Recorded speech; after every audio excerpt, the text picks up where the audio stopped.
ቃውንት እየተመራን ቃለ እግዚአብሔሩን በማድረስ የአባቶችን በረከት በማግኘት በተባረኩት ማያት ተረጅተን በረከት ተቀብለን አሁንም ታቦታቱን እያጀብን ወደ ስፍራችን ለመመለስ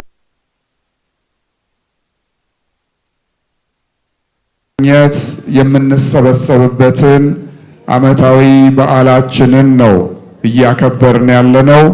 ለዚህ ዕለት ያደረሰን አምላክ አሁንም ለዘላለም የተመሰገነ ይሁን። መድኃኒታችን ኢየሱስ ክርስቶስ ከገሊላ ወደ ዮርዳኖስ በዮሐንስ እጅ ለመጠመቅ መውረዱን ዛሬ እናስባለን። ጌታ በዮሐንስ እጅ ለመጠመቅ ወደ ዮሐንስ ዘንድ ሲሄድ ዮሐንስ ለእግዚአብሔር የቀረበ ራሱን ለእግዚአብሔር የሰጠ ከማህፀን ጀምሮ በምስጋና የሚታወቅ በትህትና የሚታወቅ እግዚአብሔርን በማክበር ለእግዚአብሔር በማደር የሚታወቅ ታላቅ መንፈሳዊ ሰው ነው።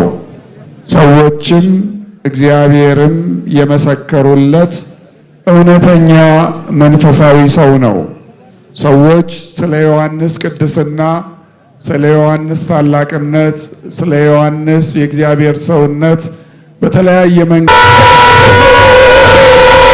ሰው ይበልጠዋል ብሎ ምንም እንኳ የተወለደው በዕድሜ ከዮሐንስ 6 ወር ዘግይቶ ቢሆንም እርሱ እንደሚበልጠው ለዮሐንስ ያንን የተሰሚነት የተከባሪነት ጸጋ የሰጠው ያደለው ራሱ ባለቤቱ መድኃኒታችን ኢየሱስ ክርስቶስ መሆኑን ነግሮናል፣ አስተምሮናል። ዮሐንስ ይከበርበት የነበረው በመንፈሳዊ ያኗወር ዘይቤው ነው። ዮሐንስ እንዳልኳችሁ በዚህም በማቴዎስ ወንጌል ምዕራፍ 3 ከቁጥር 1 ጀምሮ ስለ እርሱ እንደተዘረዘረው ልብሱ ጠፍር የሚታጠቅ ቆዳ የሚለብስ ሰው ነበረ። ምግቡም የበረሃ ማር አንበጣ እየተመገበ የሚኖር ባህታዊ ሰው ነበር። ይህ ማንነቱ በሰዎች ዘንድ እጅግ ያስከብረው ነበር። ንግግሩም እንደዚሁ ሁሉንም ወደ እግዚአብሔር የሚያቀርብ ትልቁንም ትንሹንም ከእግዚአብሔር ጋር የሚያስታርቅ የሰዎችን ልቡና ለእግዚአብሔር የተዘጋጀ እንዲሆን የሚያደርግ የሚያስተምር ትልቅ መንፈሳዊ ነበር። መጥምቀ መለኮት ቅዱስ ዮሐንስ ለሁሉም እኩል ሆኖ ያስተምራቸው ነበር። ባለጸጎችን ካላቸው አካፍለው እንዲሰጡ፣ ታናናሾቹም በትህትና ሆነው እንዲታዘዙ እንዲያገለግሉ፣ ቀራጮችም መንግስት ከሰጣቸው ኃላፊነት ውጪ እንዳይሄዱ፣ ሰዎች ላይ የማይገባ ታክስ እንዳይጭኑ ያስተምር ነበር። ገዢዎችም አስተዳዳሪዎችም እንደዚሁ ሰዎችን እያስጨነቁ መከራ ውስጥ እየጣሉ እንዳይመሩ እንዳይገዙ ያስተምር ነበር፣ ይናገር ነበር። ከሁሉ በላይ ዮሐንስ የሚታወቀው በንስሐ መምህርነቱ ነው። ሰዎች ወደ እግዚአብሔር እንዲመለሱ፣ ልባቸውን ለእግዚአብሔር እንዲሰጡ፣ እንዲያስተካክሉ፣ መንፈሳዊ ሕይወታቸው ለመንፈስ ቅዱስ ማደሪያነት የተዘጋጀ ይሆን ዘንድ አበክሮ ያስተምር ነበር። ተራራው ዝቅ ይበል፣ ኮረብታው ይስተካከል፣ ጎድጓዳው ይሙላ፣ ጠማማው ይቅና እያለ ነበረ ያስተምር ይናገር የነበረው። ዮሐንስ እነዚህን ሁሉ ቃላት ሲናገር ስለ መልክዓ ምድር አልነበረም ይናገር የነበረው። ስለ መልክዓ ምድር አልነበረም። የሰዎች መደናቀፊያ፣ የሰዎች ችግር ውስጥ መግቢያ የሚያደርግ ሰው ካለ በልቡ ሰዎችን ጉድጓድ ለመጣል፣ ሰዎችን ለማዋረድ፣ ሰዎችን ከክብር ዝቅ ለማድረግ የሚያስብ ሰው ካለ ይሄ ክብር አያሰጥም፣ ጎድጓዳው ሁሉ ይሙላ እያለ ይናገር ነበር። ወጣ ገባው፣ ኮረብታማው የተስተካከለ ይሁን እያለ ይናገር ነበረ ዮሐንስ። የተስተካከለ ይሁን ይል ነበር። እውነት ነው። ልክ የዛሬ ዘመን ሰዎች አሁን ያለነው ሰዎች ምንም እንኳ መንፈሳውያን ብንሆን ክርስቲያኖች ብለን ራሳችንን ብንጠራም በተለያዩ መንገዶች የምንወድቅባቸው የምናታማባቸው በሰዎች ዘንድ የምንነቀፍባቸው የተለያዩ ጠባያት ሊኖሩን ይችላሉ።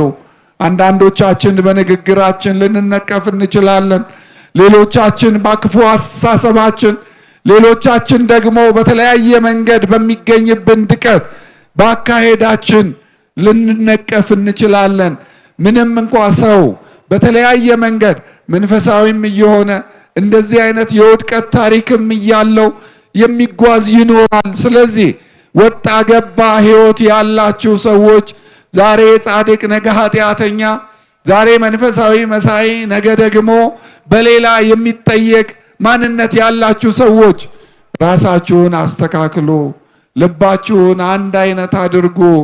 ልባችሁን ወደ እግዚአብሔር አይምሮአችሁን አስተካክሉ። አስተሳሰባችሁን አስተካክሉ። አካሄዳችሁን አስተካክሉ። ንግግራችሁን አስተካክሉ። ወደ እግዚአብሔርም ቅረቡ እያለ ያስተምር ነበር። የዮሐንስ ትልቁ ስብከት ይህ ነው። ተመልከቱ። የሰው ልጆች ወደ እግዚአብሔር እንዲቀርቡ ከእግዚአብሔር ጋር እንዲገናኙ በትክክለኛው መንገድና ንስሐ ግቡ እያለ እያስተማረ ነበረ። መድኃኒታችን ኢየሱስ ክርስቶስም ወደ ገሊላ የወጣው ሰዎችን ማስተማር የጀመረው የጌታ ትምህርት ብቻ አይደለም። መድኃኒታችን ኢየሱስ ክርስቶስ ስልጣንን ሰጥቷቸው ለደቀ መዛሙርቱ ወደ ሰማይ ካረገ በኋላ የሐዋርያት የመጀመሪያ ትምህርታቸውም የዮሐንስ ትምህርት ነበረ። መንግሥተ ሰማያት ቀርባለችና ንስሐ ግቡ እያሉ ነበር ያስተምሩ የነበሩት። በመጀመሪያዋ ዕለት የተመለሱት 5000 ሰዎች፣ ከዚያም በኋላ የመጡት 3000 ሰዎች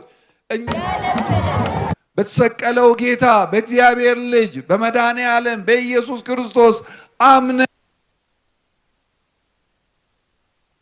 ስብከት የጀመረውን ዮሐንስን ደግመን ደጋግመን የምናነሳበት ዕለት ነው።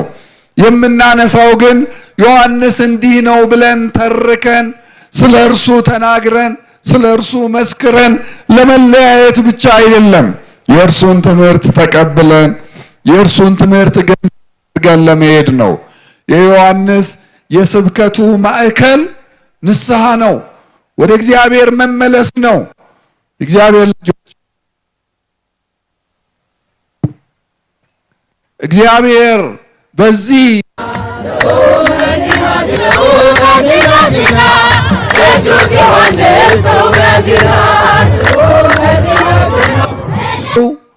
በብዙ እልልታ በብዙ ደስታ እግዚአብሔርን እያመሰገኑ ታቦታቱን እያጀቡ እየዘመሩ እልል እያሉ ድምፃቸውን እያሰሙ ወደዚህ ስፍራ የመጡ ብዙ ሰዎች ነበሩ።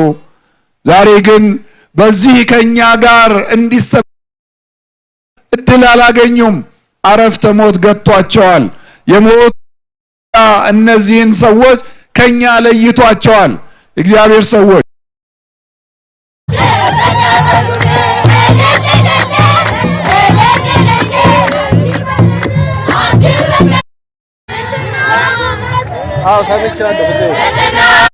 ፈልግም። ስለዚህ በተለያየ መንገድ እንቅፋት ይፈጥርብናል። የተለያዩ ሐሳቦችን ወደ አይምሮአችን በማምጣት እንናዘዝ፣ ንስሐ እንግባ፣ የዮሐንስን ትምህርት እንቀበል፣ ራሳችንን ከፍ የምናደርግበትን ነገር እንተው፣ ወጣ ገባ አስተሳሰባችንን እናቁም፣ አንድ አይነት ማንነት ይኑረን እንዳንል ክፉ ጠላታችን የተለያዩ ምክንያቶችን ያበጅልናል። ግድ የለም ዛሬ አይሆንም፣ የዛሬ ወር፣ የዛሬ 2 ወር፣ የዛሬ ዓመት፣ የዛሬ 2 ዓመት ይህን ትምህርት ከጨረስኩ ይህንን ስራ ካገኘው በኋላ ልጆቼን እዚህ ካደረስኩ በኋላ እያልን ወደ ኋላ እንድንመለስ ያደርገናል። ለምን? ከጠላታችን ከክፉ መንፈስ የምናመልጥበት ትልቁ መንገድ የዮሐንስን ትምህርት ተግባራዊ ማድረግ ነው። ንስሐ መግባት ነው። ንስሐ ብንገባ እንደምናመልጠው ስለሚያውቅ ከእርሱ እንደምንወጣ ወደ እግዚአብሔር ጉያ ወደ ኢየሱስ ክርስቶስ ጉያ እንደምንገባ ስለሚያውቅ ጠላታችን በተለያዩ መንገዶች ወደ እግዚአብሔር እንዳንቀርብ ንስሐ እንዳንገባ የዮሐንስን ትምህርት ተግባራዊ እንዳናደርግ የተለያዩ መሰናክሎችን በፊታችን ያስቀምጣል። በረከት የምናገኝበት ትምህርት ዋናው ሰላም ጤና ይስጥልን።